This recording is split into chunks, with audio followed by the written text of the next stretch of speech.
таксинин сүйүүсү бүттү депчи, модага айланбай калды деп. Жана штрафтар көп, ар кандай закондор чыгып атат. Ар кандай күндөн күнгө оор болуп баратат да, ошого макулсуңбу неге? Жумуш да азайып кетти ушунда. Жумуштаман эле азыр. Жумуш азайып кетти. Эконом кетти, класста бир аз азайып кетти. Ушу оюң эмне ойлойсуң? Эмнеге азайып кетти жумуш? Эмне үчүн азайып кетти? Биз могу таксисттерибиз жогорку класстагылар эконом тамыз уруп кетти биздин заказдарды. Кандай ойлоруң бар такси боюнча азыркы ситуацияда? Көп эле баягы ютубтан караганда көбүнчө таксинин баягы минус жактары көрүнбөй кетет да. Жалаң эле плюс жактары кетет. Анан көбү ал ошону көрүп алып эле көп эле баягы таксиге келебиз деп аткандар бар да, эми Кыргызстандан күнүнө 10 000 менен иштесек, ошондо бир айда мынча, бир жылда мынча депчи мотивация болуп келип алышат да. Мекендештер, видеонун баштан алдында 30 секундка убактыңа бөлө кетейин. Кимде ким эң жакшы такси парк издеп аткан болсо, ушул Асман паркына кошулуңуздар. Парктын проценти 1,5, самолетага кошуп берет. Ар кандай суроолоруңуз болсо ушул номерге чалып, кийинирээк маалымат алсаңыздар болот. Так что чогуу иштейли. Ассаламу алейкум мекендештер. Кубо такси каналына кош келипсиздер.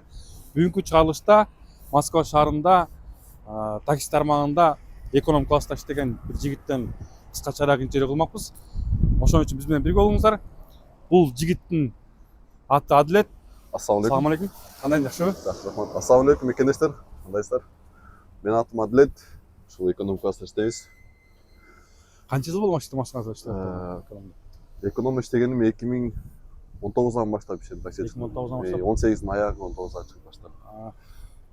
Бизден алыса өтүңүздөр, анткени эшикте өтө суык болуп атат. Машина ичинен кирип сөшөлү. Адилет, сен айтып атпайсыңбы, 5 жылдан бери такси кылам депчи?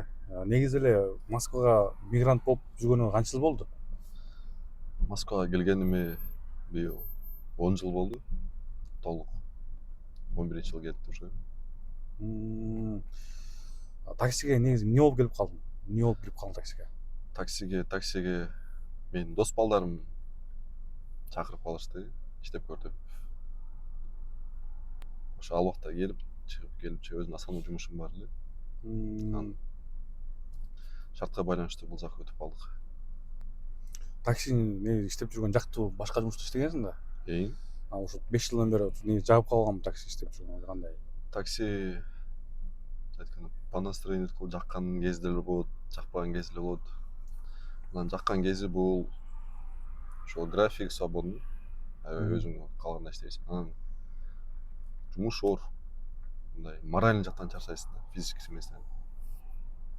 Негизи акыркы убактарда кыргыз мекендештерден көп угуп атам да, такси жумуш модага, мурун мода болчу го такси. Кыргызстан келип эле баягы сразу эле таксиге өтүшүп элечи. Анан айтып калышты в последнее время. Таксинин сүйүүсү бүттү депчи, модага айланбай калды уже деп. Жана штрафтар көп, ар кандай закондор чыгып атат. Ар кандай күндөн күнгө оор болуп баратат да, ошого макулсуңбу негизи? Эми булар кантсем экен, булар деле өздөрүнүн жарандарын ойлойт го да, эми безопасность. Анан бирок такси жумушу абдан оор чынында. Аябай көп закондор чыкты. Такси тармагын аябай татаал болуп кетти. Бүт полный контроль кылып атат азыр. Канча ким канча иштегендерден бери. Мурдагыдай эмес да. Моданын чын эле калып баратат ушечи. Жумуш да азайып кетти ошондо? Жумуштаман эле азыр. Жумуш азайып кетти. Эконом класста бир аз азайып кетти. Ушу оюң эмне ойлойсуң? Эмнеге азайып кетти жумуш? Эмне үчүн азайып кетти? Биз могу таксисттерибиз жогорку класстагылар эконом тамыз уруп кетти биздин заказдарды. Чынында. Комфорт плюстагылар эконом тамызышып аябай эле. Эми шүгүр 12 саат иштесең деле жакшы эле болот, бирок ошончо расход да бар да бул жердечи. Штрафтар көп. Штрафтар аябай көп, бензин кымбат, пробкада турасың. 12 саат зар эле мотор иштелеп өзү азап берип калат. Анан адам ташыган деле жакшы тура келет, жаман туш келет. Жана сен өзүң за кадрым айтып койбодуңбу? Жакында YouTube канал ачып, негизи ачкансың YouTube канал, негизи бар. Ачкам. Анан YouTube канал ачып, ушул таксидеги по факту тартам деп калдым да. Ошо эмне сага эмне түрткү берди ушу YouTube канал ачканга?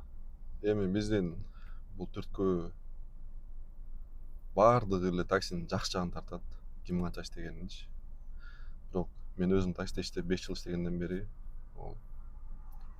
по факту реально тартам да, монтаж жок элечи, чыгарайын деп атам. Короче, эртең менен чыгасың. И по факту кандай болду ошол мындай монтаж деле кылбай элечи. Кандай расход, штраф бүт баңгы Баардыгын ошол канча расход кетти, канча чистым калды, кайсыл жагын алып кетти, мондо бүт баарын коюп бергенине тартайын деп атам.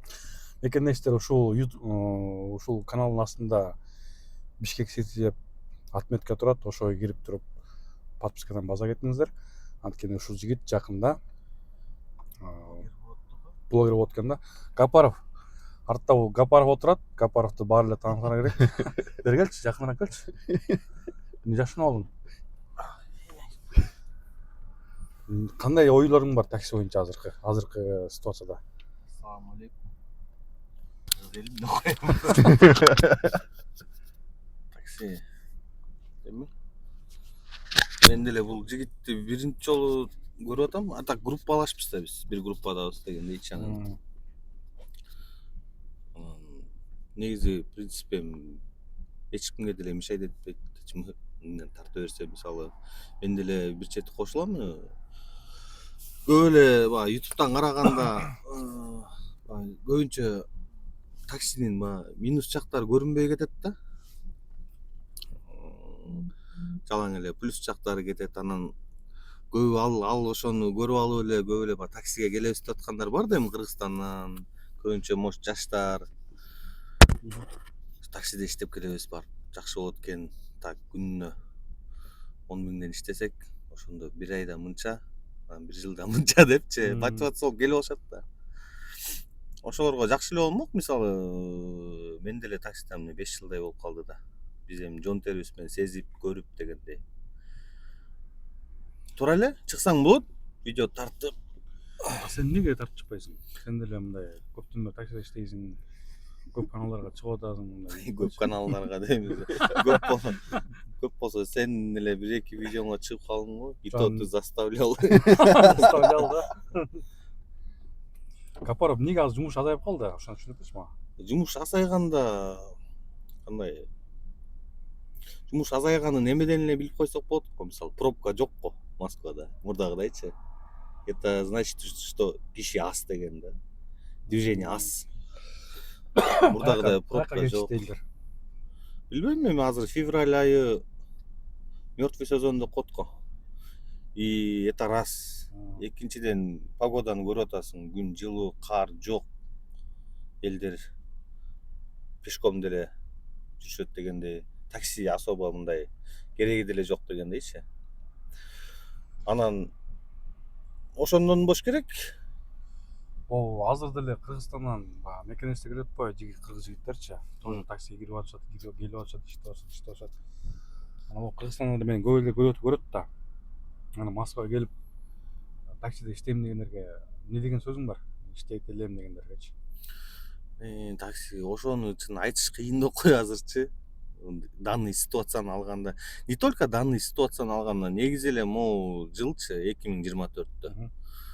Даже если эң эле мындай козыры болгон жаңы жыл күндү алсак деле обычный эле өтүп кетти да, мисалы. Түшүнбөйбү? Таксистердин прям жекпот кармайбыз деген күнүчү. Ожидание реальность болбоду. Таксиде негизи мындай да. 50/50 деп койсо болот да. Мен баарына эле совет бербейм, мисалы. Таксиде жүргөндө жалкоо болуп калат экенсиң. Башка жумушка желание жок, мындай свободный график. Оор нагрузка жумуштарды кылбай көнүп аласың да. Мен өзүм таксиге чейин стройкада иштеп жүргөм да. 5-6 жыл иштегем да, ремонт менен. Ал жерден уже физически жүрүп, ден соолугуңа да жакшы дегендейчи. Азыр таксиде жүрө берсең, тем более особенно жаш балдар, новичоктор особо чын айтканда не советую да. Башка бир жумуш менен алектенсе таксиге. Такси бул временный деп айтып атышат го. Ошого да кошулуп кетем да, бир четиненчи. Эми 100% эмес, эми большинство. Ошого кетем мен эми скоро. Бүгүн 25-жыл 5 февралда. Анан бүгүндөн баштап закон чыкты го жана удворение боюнча. Ошого кандай дейсиң? Билейин эми айта берсечи. Аябай сөз көп да. Особенно таксиде негизи эле эми бул жерден закон таксилерге чыккан жок да, бул общий чыгып аткандан кийин негизи эле Москвага келип аткандар или келейин деп аткандар, пландап аткандар келердин алдында аябай ойлонуш керек да, потому что азыр расход единственный мындай элементарный квартплатаны эле алып коёк, квартиранын темасы. Кымбат, документ. Ал двухкомнатный квартиралар 70 000 деп алды, да? 70 000 О, жана жүрөт го группада. 60 000 двухкомнатный квартира. Еще эмеде. Этиги Филатой Лук беле, алыс еще Москванын чегезинде. Регистрация 3 айлык азыр 12 Регистрация 000, ондон өйдө кетип атат да. Продление 35 Вообще 000 да? 30-35 болуп аябай кымбат кетип атат. Ошолордун баарын эсептеп келсең, билбейм, Кыргызстандан деле иштегендерди угуп атабыз эми. Еще рубль түшүп кеткен да. Еще рубль түшүп кеткен. Жаман эстеттиң да, ошон үчүн эстетпей эле турсаң болот да.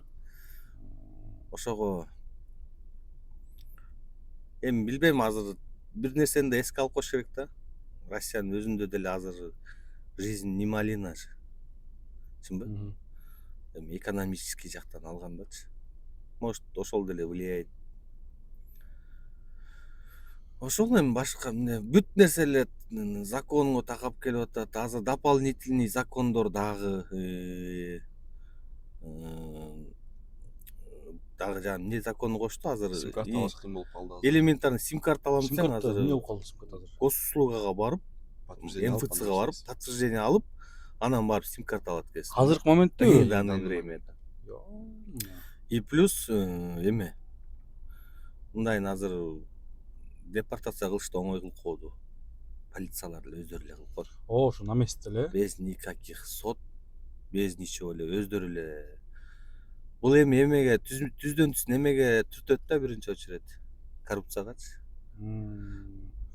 Мисалы мурун 5 000, 10 000 бүтүрсөң, азыр на месте 20 000 бе? 5 000 менен бүтөп, азыр 5 000 менен чыга албайсың го дейм.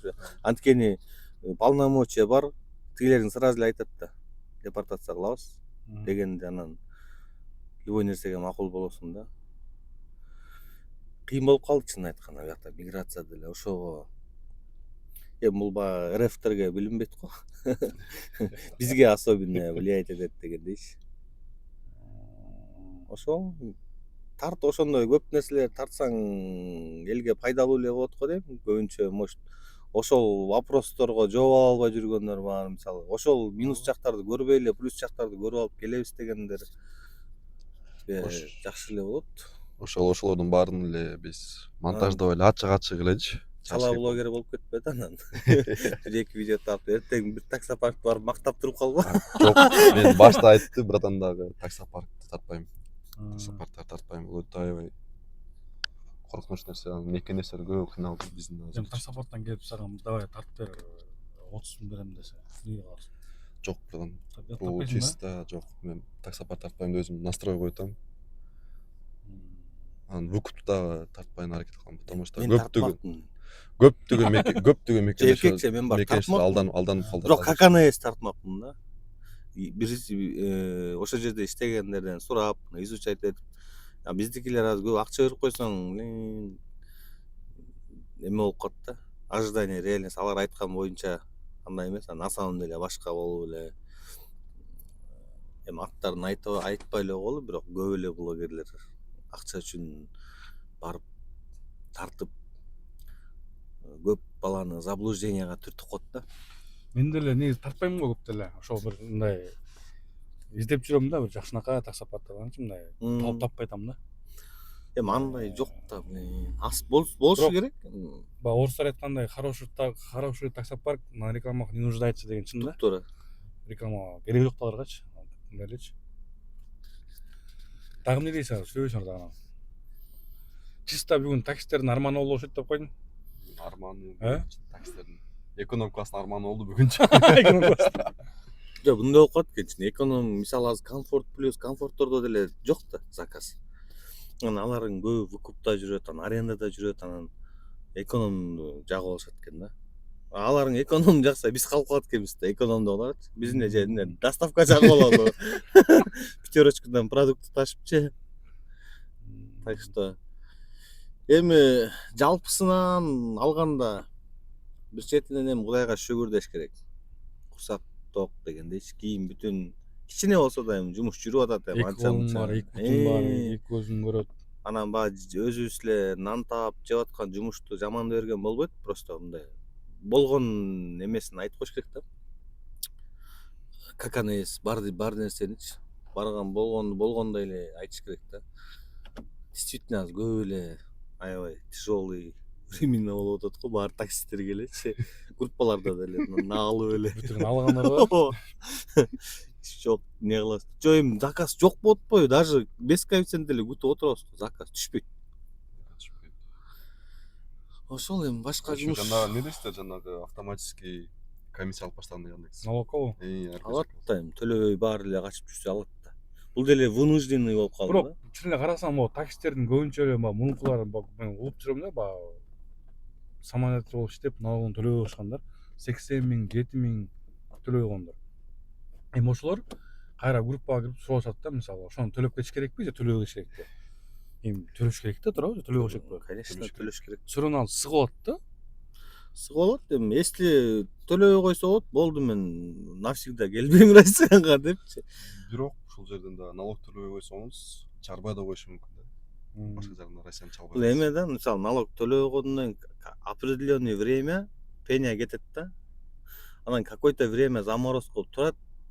И бир времядан кийин ал эмеге өтөт. Судебный приставкачы. А судебный приставка өткөндөн кийин уже сен чыга албай каласың да. Возможно да. Анан ар кандай отпой, кээ бирөө чыгып кете берет экен. Жаке Кому как повезет дегендей да. негизи төлөш керек, бирок эме да. Бизди просто бир четинен мындай государство тарабынан да мындай кызыктуу болуп калган да. Хотя биз налог төлөп иштейбиз. Бирок бизге официальный трудоустройство кылбайт да. Алышпайбы жанагындай. Ал деле азыр эми ал мындай болуп атпайбы? Жанагы Яндекстеги договорду айтасызбы? Ал баарын эле действить этпейт атпайбы? Го. Кээ бир мисалы райондорго барсаң өтөт экен. Мисалы биздин райончу, мен аяка барганда Яндекс мындай ал жөн эле посредник приложение дебеди. Ал никакой фирма трудоустройство кылбайт депчи. Жанагы Яндекстин ошол договорун уведомлениясы менен кошуп туруп принимать этпей коюп атат да.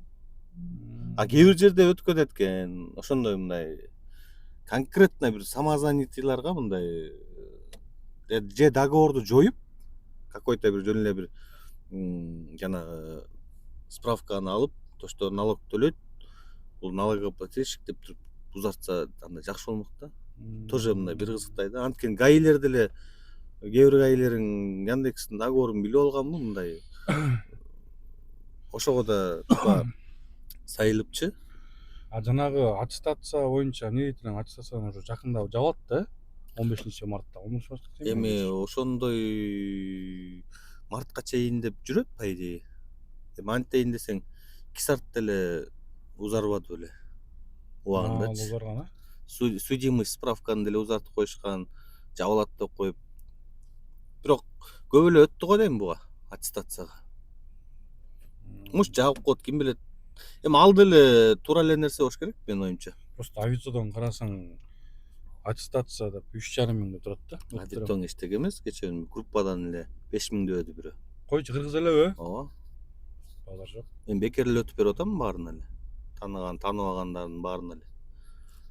Тамак алып берет. Ошону айтпай эле койбойсуң. Тамак жеп кетип каласың. Жок, ошо обед ичип, обед отуруп ичкенче өтүп берип коюп атам. Оңой эле. Соопчулук иш кылыпсың да.